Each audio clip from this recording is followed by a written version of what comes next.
travel more than me. Nomad capitalist. The nomad capitalist. The nomad capitalist. There are no rational arguments to support the ideas which created this country. If we lose freedom here, there's no place to escape to. This is the last stand on Earth. This is the future of freedom and opportunity. This is the Nomad Capitalist Report. 74 days until passport to freedom in Cancun. Hello, traders. My name is Andrew Henderson. This is the Nomad Capitalist Report. This is the show where we talk about offshore strategies and international diversification to grow and protect your wealth. It's the show where we tell you all about how to practice my 5 magic words. Go where you're treated best. That's our motto. That's what we stand here for. NomadCapitalist.com, the website for all of our free intelligence. And if you're on the insider list, it is free, by the way. If you go to NomadCapitalist.com, get the free blueprint, and you'll be an insider. And you will feel like an insider, too. But if you're already on the list, tomorrow, Sunday, we're going to be sending out something pretty cool to help us help you. And there's going to be some surprises and some gifts as part of that, so make sure that you are on the alert. If you're not an insider, do it today at nomadcapitalist.com. All right, something different, because we are coming up. I mean, we're 2.5 months away now to Passport to Freedom. This is the event you're going to want to come to, if none other. This is the party where we're all is going to be revealed. And we're having on various speakers from the event, because we got an A-list cast coming, including a big name we're going to be releasing very, very shortly. Stephanie Murphy is one of the top experts in Bitcoin, however. And she was at last year's event in Las Vegas. She was perhaps the most sought-after person there. Not Peter Schiff, not all the guys who charge 10, 20, 50 grand, but Stephanie Murphy. She's the host of her own podcast, Let's Talk Bitcoin, and she's joining us today. This is what's different. We're trying something out different. Stephanie Murphy joins us now for the full hour. And we're not just going to talk about Bitcoin. In fact, I've got a big issue, and I believe this is going to be a lightning rod. And of course, your comments are always welcome to Andrew at nomadcapitalist.com. But first of all, Stephanie, welcome to the show. Hey, Andrew, thanks so much for having me on. I'm really looking forward to joining you in Cancun. It's going to be a blast. Well, it's going to be a ton of fun. Now, I want to get to Bitcoin in a moment. The people who come to this event are actually going to have the chance, by the way, to get you to personally help them. So passporttofreedomevent.com if you want that. But here's what I want to start with. I don't want to start with Bitcoin. I want to start with something I believe by the end of the show, people are going to say, Andrew, you didn't leave the U.S. for taxes. You've got a bigger problem. And that is this. Have you seen, Stephanie Murphy, have you seen this video going around on Facebook with this woman being catcalled in New York City? That's what I want to know. Yes, I have seen the video. I don't think it would be hard to ignore because it's gotten like 10 million views the first day it was released. Yeah, it's a hot button thing. Everybody's watching it and has some opinion about it. Well, so I have to be careful. But here's why I believe it's important to what we talk about at Nomad Capitalist.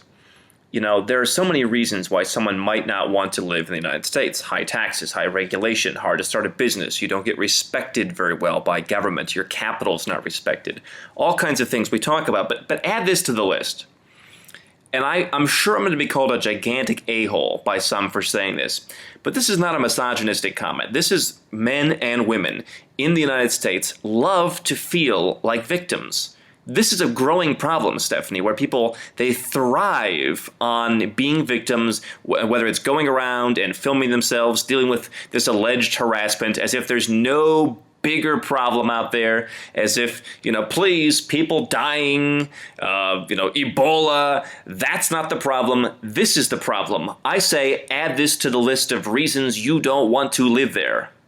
Well, okay, I can't really disagree that there is like a culture of victimhood in the U.S. And I mean, you can change that for yourself just by shifting your mindset into one of empowerment and thinking I can get out of a bad situation, or if something's happening that I don't like, I can change it. and that's why I hate to include myself in that we, because I am talking to you from the U.S., but I don't really consider myself part of the we, as in we are in Iraq or we are we need to pay taxes or whatever. But okay, so the video, if you haven't watched it, it's very short. It's like 1.5 minutes. Okay, it's this woman. She's an actress, so she's been hired to do this, and she's actually walking behind someone else who has a camera on their backpack, so you can see her full view and the guys that are trying to talk to her. She's an attractive woman, and she's walking around New York City, and people are hollering at her, for lack of a better word. They're trying to talk to her. They're commenting on her appearance. They're saying, damn, and hey, girl, and things like that. A couple of guys actually follow her and start walking next to her, even though she's completely ignoring them and not saying anything to them. And I do think that is, quite frankly, a little bit harass-y, or very harassy. Like, what if a random person just started following you? That doesn't give a little bit of a cause for concern, right? Here's what I want to know, though, because I'm not a woman.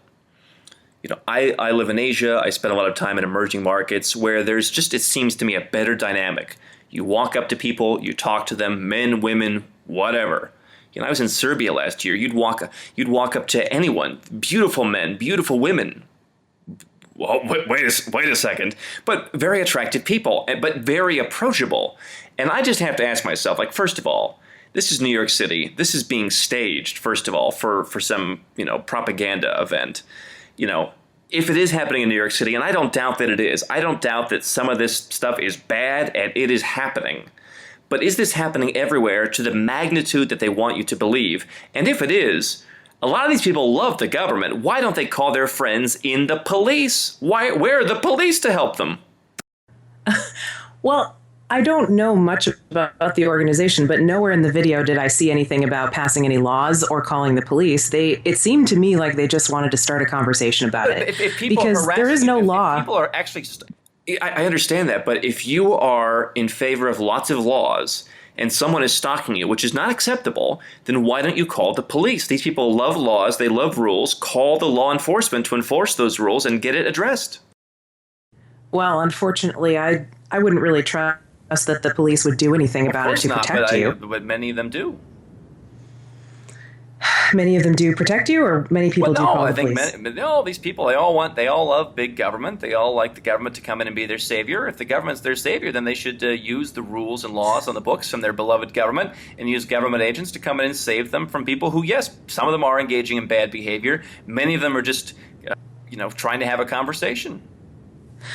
Okay, yeah. Some people who this is their pet issue, yes, they do want to pass laws and they do want to use the state to improve the status of women or whatever, or protect themselves, but not all of them, right? And it does happen. It does happen outside of New York City. It happens all the time. I mean, as someone who is often the only woman in a room at Bitcoin events or at libertarian events, I have experienced this too. And it's not anything where I would ever call the cops. I'd just, try to be assertive and say, leave me alone if I don't want to talk to the person. Because this is... Yeah, okay, but again, I'm trying to figure out, because I'm a guy, and I don't go and harass people, and I don't know any other guys who do go and harass people. And I know birds of a feather flock together, I get that. But I happen to think that, like, if you go to a Bitcoin event, for instance, I would imagine, and tell me if I'm wrong, that it's probably a little bit different, a little bit more professional crowd. I mean, do you understand what I'm saying? If you're walking around the streets of New York City, the reason you live in New York City is you want lots of experiences, lots of diversity, lots of people. Does not part of that bring with it, some of what is happening here? And, does it not really exist when you get outside of that element? Yeah, it's a different brand, but you still, it runs the gamut. So at Bitcoin events, there are people sometimes who don't who assume that I know nothing about Bitcoin when actually I've known about Bitcoin longer than they have just because I'm a woman. There are Right. people who don't take me seriously about things that I actually have to say about Bitcoin because I can only assume because I'm a woman. One time a camera crew came up to me at a Bitcoin event and asked me to do an interview about why are there so few women here and what are you doing here? So, Yeah, I mean, it's just you get treated differently, and most women, I think, just kind of learn to deal with that, or everybody gets treated. Don't you think, though, Steph? You're saying it's not easier for you to meet someone pleasant at a Bitcoin event. Is that what you're telling me? Okay, at Bitcoin conferences, you've got kind of different camps of people, right? Sure. There are some like basement dwelling kind of ish people, and then maybe who would the consider themselves libertarians. But then there are also Be like honest, Stephanie, finance. The twins from Facebook hit on you? Winklevoss? I've never met them. Don't lie. Well, I'll save that story for another time. But no, there are like the finance people too, and they do have social skills. They, but sometimes they treat it like it's a frat party, or they treat a Bitcoin conference like it's not a professional event, like it's more of a social thing, especially when they're interacting with women. So, yeah, I mean, I'm not saying something needs to be done about this, or I'm a victim or anything like this, but it does happen. You do get treated differently from the perspective of someone who I notice gets treated differently. Well, let me explain. Let me give you an example, because you may know, listening to this show, that I am the voice of equality. But you go to the mall. Let's just take an average mall in where you are in the United States. You go and you walk in front of the Victoria's Secret, for instance, and you see all these guys standing out there afraid to go in. The rare guy that does go in to that or any other women's clothing store, I have found, you want to shop for your wife, your girlfriend, you go in there and they treat you, and you finally get someone's help, or you finally ask for help. They said, "Oh, we thought you were holding your girlfriend's bag."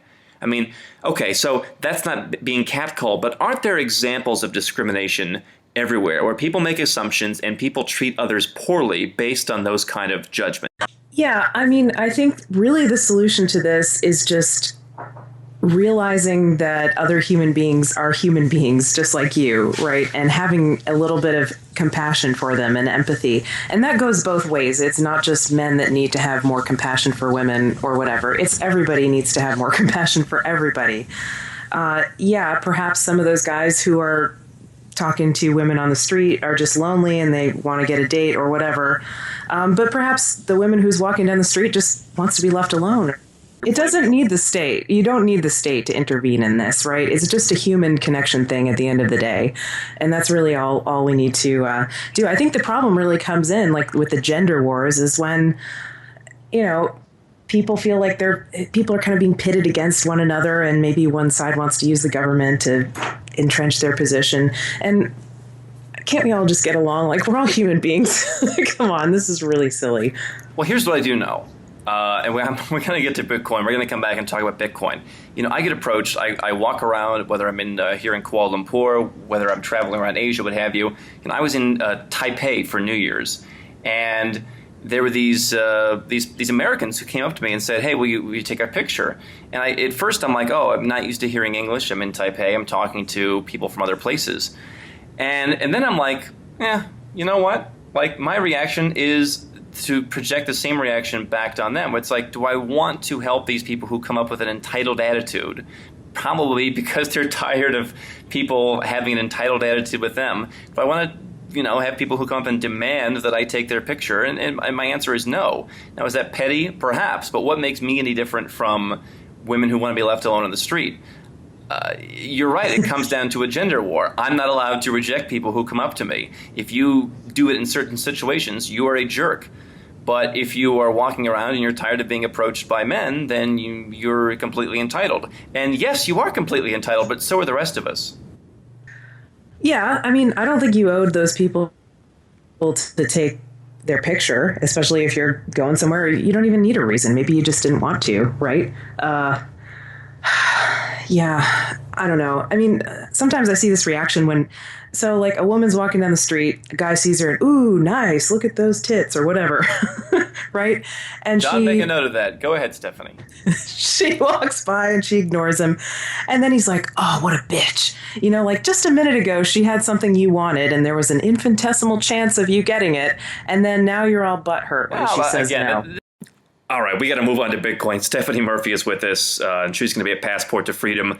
Stephanie, listen, I mean, this issue This is a human issue, as you said.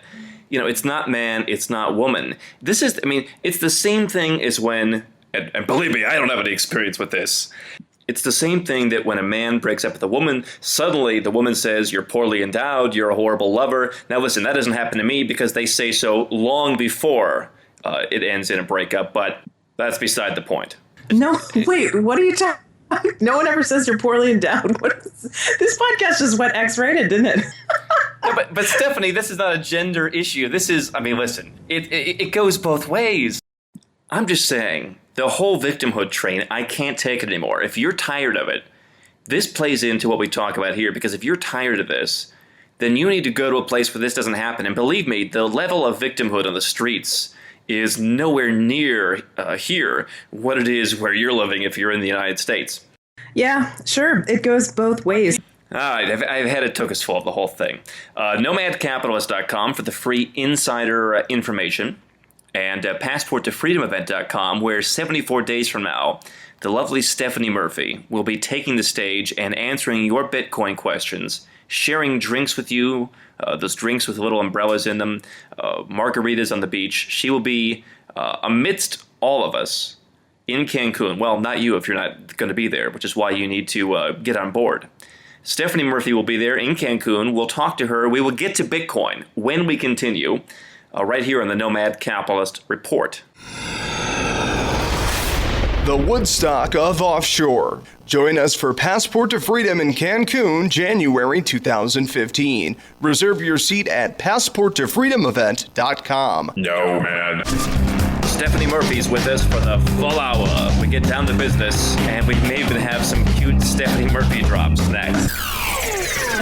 That's right.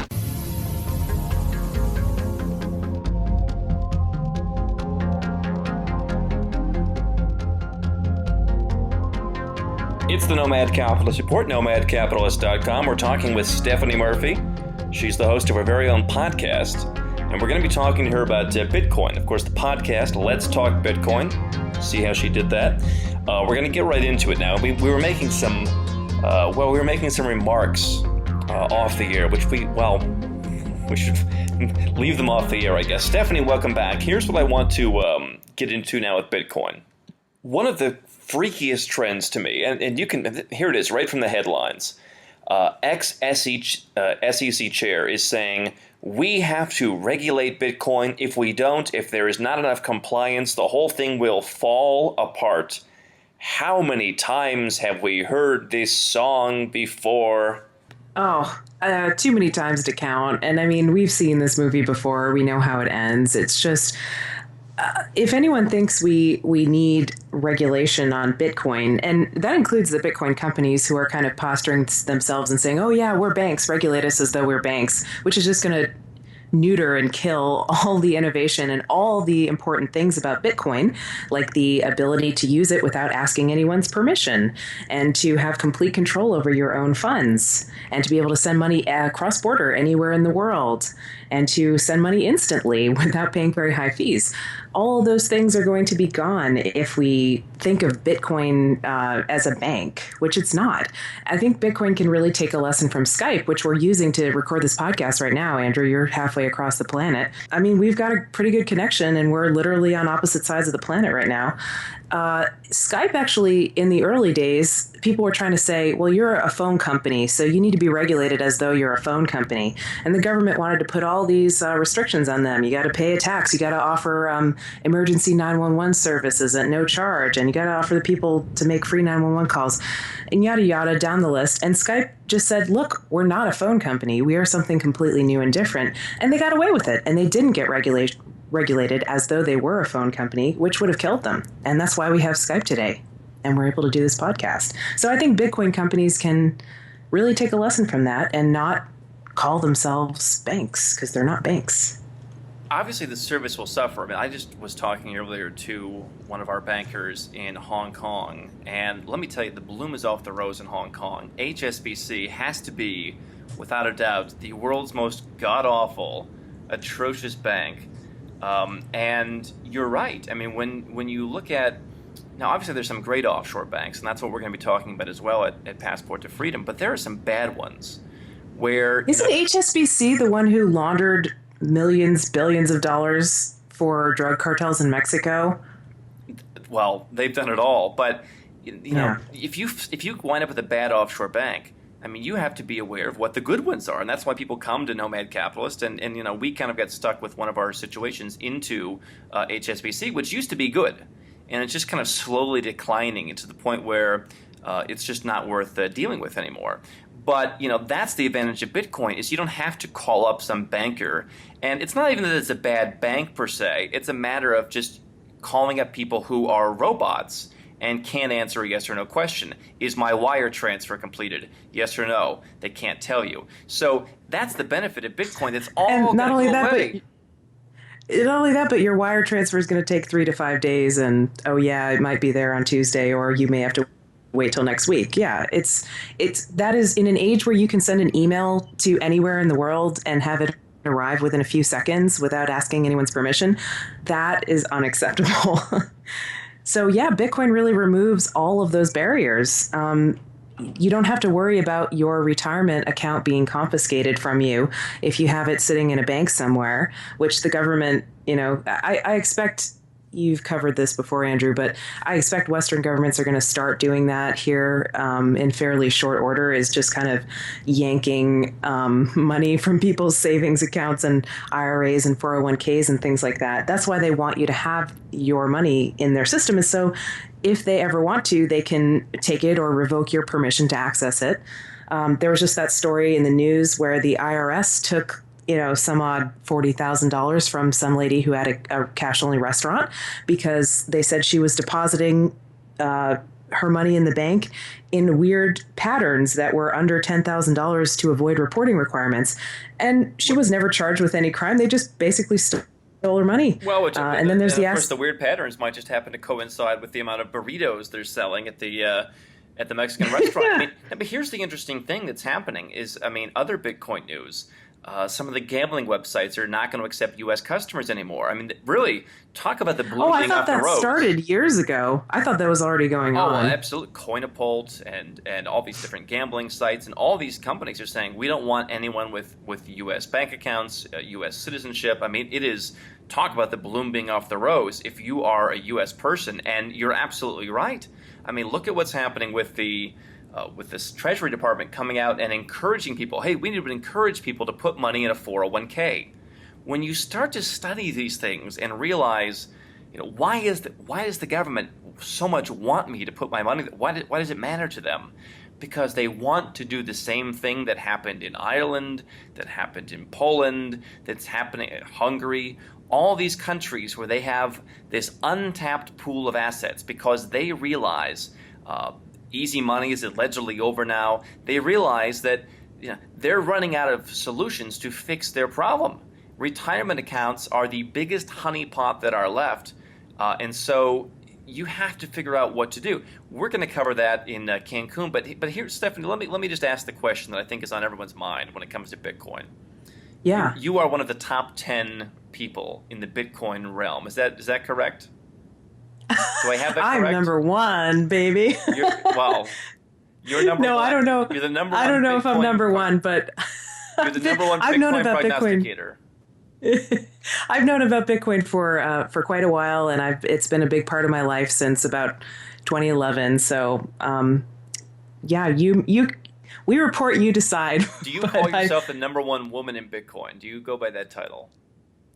I haven't called myself that so far, but I will accept it if you're calling me that. Right. The number one woman in Bitcoin, Stephanie Murphy. Here's the question people want to know. When you came to, and I think this is important, you can answer this. When you came to the first event in Las Vegas, it was in January, Bitcoin hit what was close to a peak of around $800. We had people who bought their tickets in Bitcoin, $2,000 ticket, 2.5 Bitcoin, $800. Today, Bitcoin is at $344. It has fallen over 50%. People were buying in at 500, at 450. They were saying this is the bottom. It's going to go back up. You're a moron if you don't buy here. It's at $344. Now, I understand the idea that Bitcoin values to fiat values, that maybe the fiat value is the problem. But how do you explain to the average person, because you need wide adoption to really get cranking here, How do you explain to the average person that this is something that they should feel safe with? Yeah, that's a great question. It's a question that almost everybody has when they first find out about Bitcoin. And look, I mean, like, obviously, Bitcoin is not my project or anything like that. I don't really have a stake in whether you, the listener, use Bitcoin or adopt it, except that I think it's really cool and I want to share it with people. You're not the Bitcoin Foundation.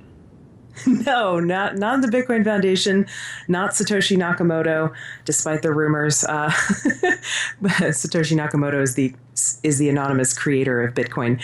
But as in regards to the volatility, if you have a business and you're thinking about accepting Bitcoin, you can just use it as a payment method. You don't have to hold on to it and accept that volatility risk. You can immediately convert it into any currency of your choosing and just kind of use it as a transactional thing. And there's a lot of power in Bitcoin as a payment method because it does let you send money anywhere in the world within seconds and without asking anyone's permission.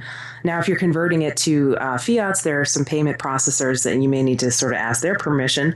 But there are other ways to convert your Bitcoin. You can sort of do trades with people, peer-to-peer transactions on local Bitcoins, or if you just know someone, and convert it that way. So, if you are scared of the volatility risk, then you just don't have to hold on to Bitcoin or don't have to hold on to large amounts of Bitcoin.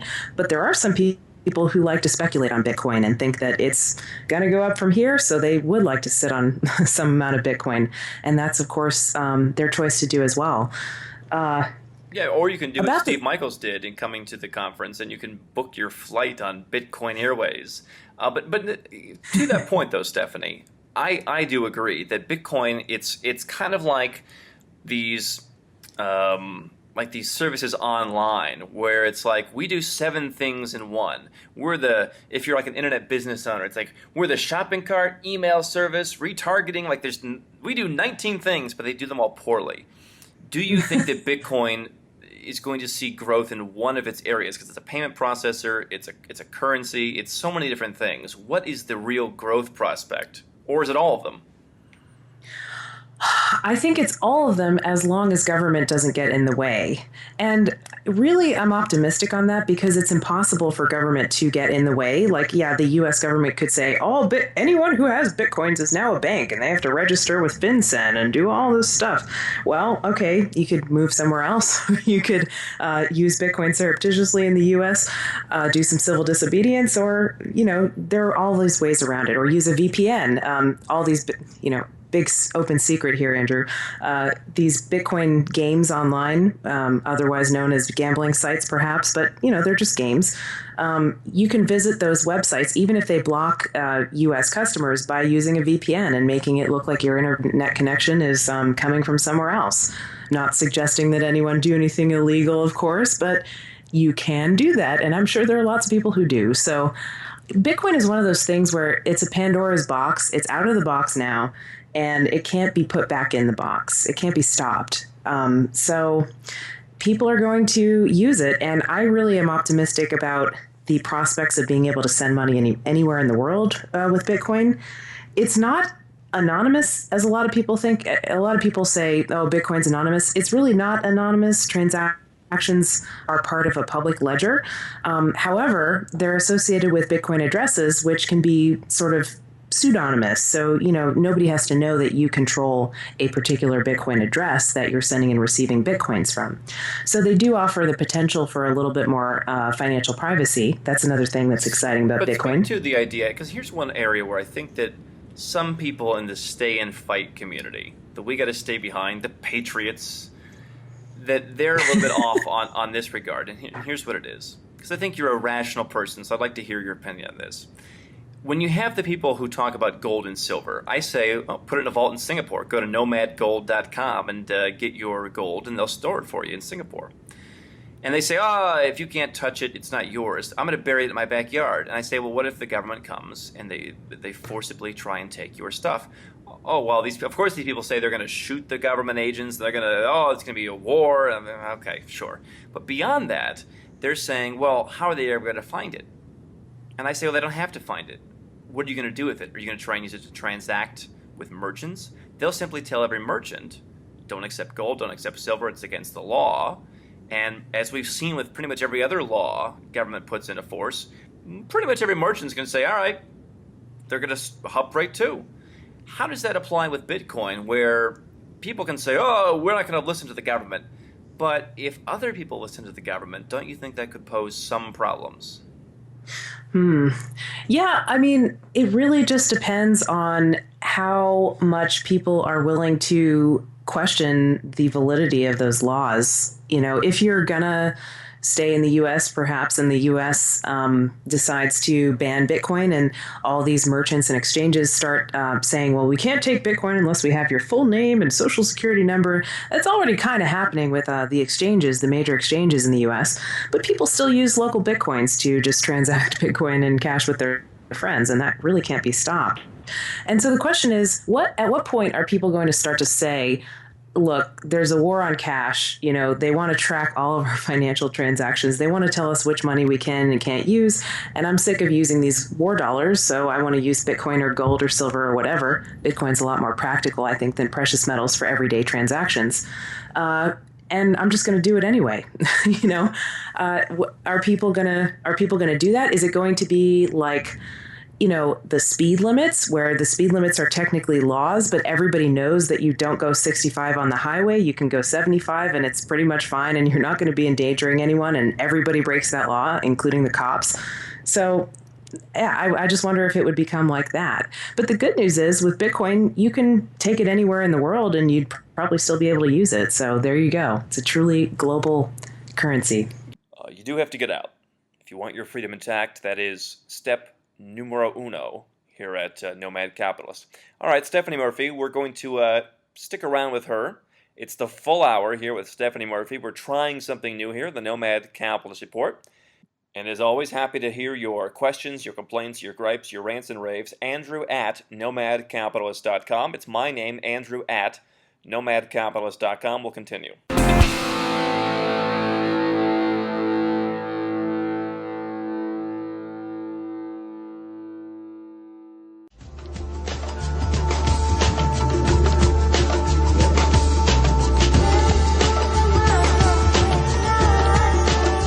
Nomad Capitalist Report, nomadcapitalist.com, and Stephanie Murphy is with us for the full hour. Stephanie, welcome back to the show. Here's a headline that I came across on Drudge Report. You're in New Hampshire. You are a Free State Project advocate, am I right?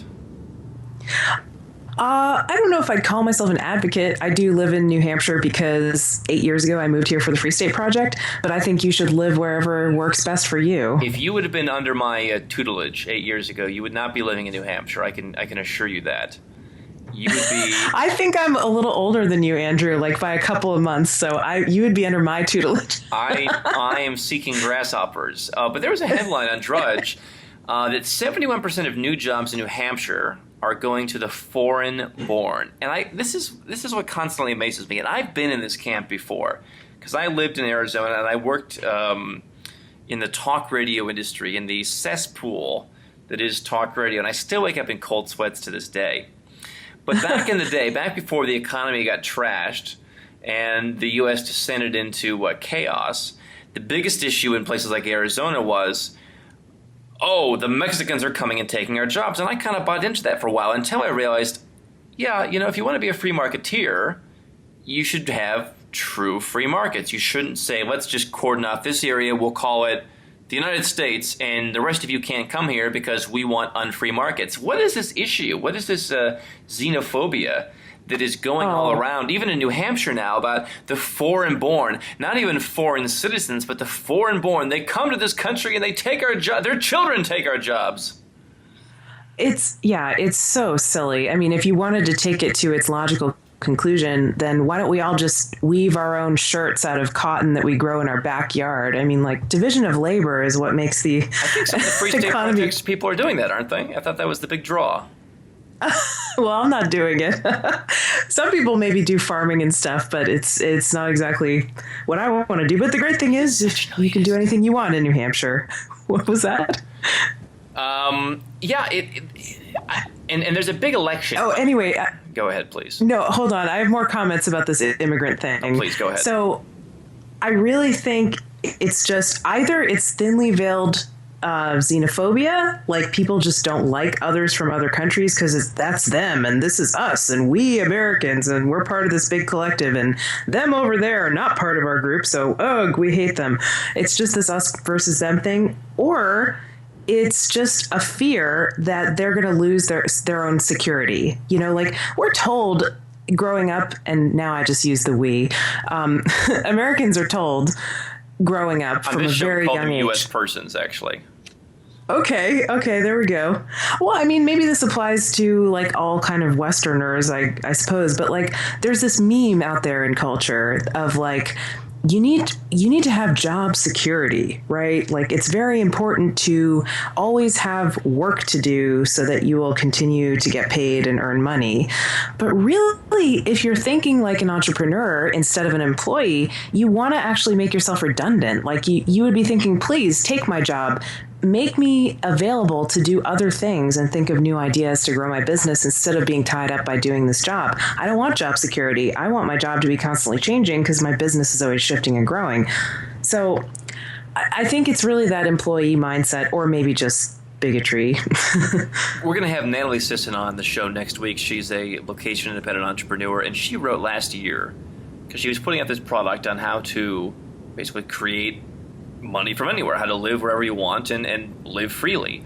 And she wrote a year ago when the government in the U.S. was being shut down that, hey, maybe this is good news because the 800,000 government workers will no longer have a job and they'll have to create their own freedom plan. And I'm thinking to myself, I got to tell her, I got to confront her on this because it's like, I don't think these government workers have a free bone in their body. I don't think they have anything else other than get in the soup line and just, sit down and take orders. There ain't no freedom plan going on there. Yeah, I don't think they know how. But, I mean, I wish the government would have stayed shut down. That would have really helped. They didn't shut down any of the bad stuff, though. Like, they kept the military going. They only shut down, like, Medicare for old people and things like that. So typical government fashion, they're never going to shut down the worst stuff about it, the police state. Jeff Berwick, who, I like personally, he's a nice guy. He wrote on the Dollar Vigilante this week that the president of, I believe, Zambia died. And he went out and said, great, 195 more to go, let's hasten the process. And that seems to me like, again, talking about building bridges. Now, I understand that we're not catering to the Tea Party, and the fact that, this xenophobia is going on in New Hampshire is proof that don't think the Tea Party or the Republicans or the conservatives are going to save the country and bring it back to some great economic bliss, because they will have the same bungles and madness that you have right now. But, would you, Stephanie Murphy, go so far as to say, let's hasten the death of 195 world leaders? I would not say that. I think Jeff's probably trying to stir up drama, and that's fine. But, I don't want to wish death on anybody. I would like to see people just evolve away from the idea that these people are legit leaders, that we need masters and rulers to manage our lives, because we don't. And that's really what it's all about. And that's why they have so-called legitimacy, because people believe that they do. So let's all just move beyond that, shall we?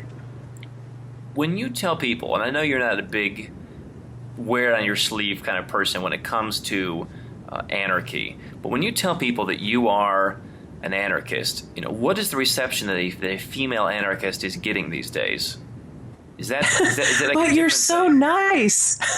That's what I usually. You're an anarchist, but you're so sweet. No, I mean, I think people are sometimes a little bit surprised. The word anarchism can have some negative connotations, such as violence, and I always try to remember to make it clear, because it's second nature to me, but they may have some stereotypes or associations with that word and violence, and I always try to make it clear that I'm not about that at all. I'm super peaceful, and really what I want is just humans interacting with each other in a voluntary way, and let's make everything that we do as voluntary and consensual as possible.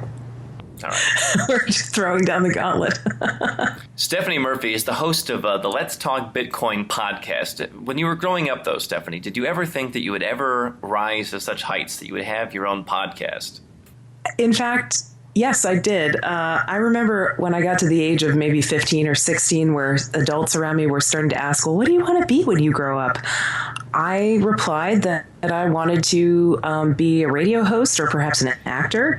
And all the adults pretty much that I told had the same reaction, which was, oh, don't do that. You'll never make any money. You're good at science. Go into science. They were and right. So I took it to heart. And actually, they weren't right, because I did. There's I no did money end in up this going. business. It's a disaster. It's the lowest form of show business.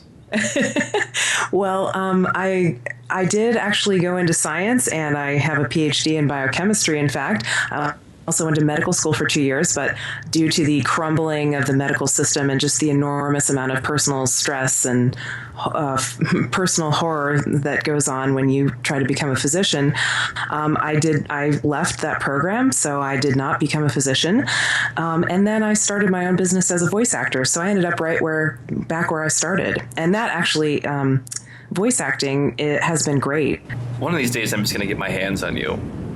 And I'm gonna oh, that's my. There we go with the catcalling. No, but I'm going to impose my will on you, and I'm going to drag you out of those forests of New Hampshire and introduce you to the wide open, freedom-filled air that exists outside of those borders. Because you have it within you. I know. I don't know what the trigger point is, but it's within you somewhere. I'm going to catcall you on the streets of New Hampshire until you succumb and all the way to Cambodia. Well, I hear you, Andrew.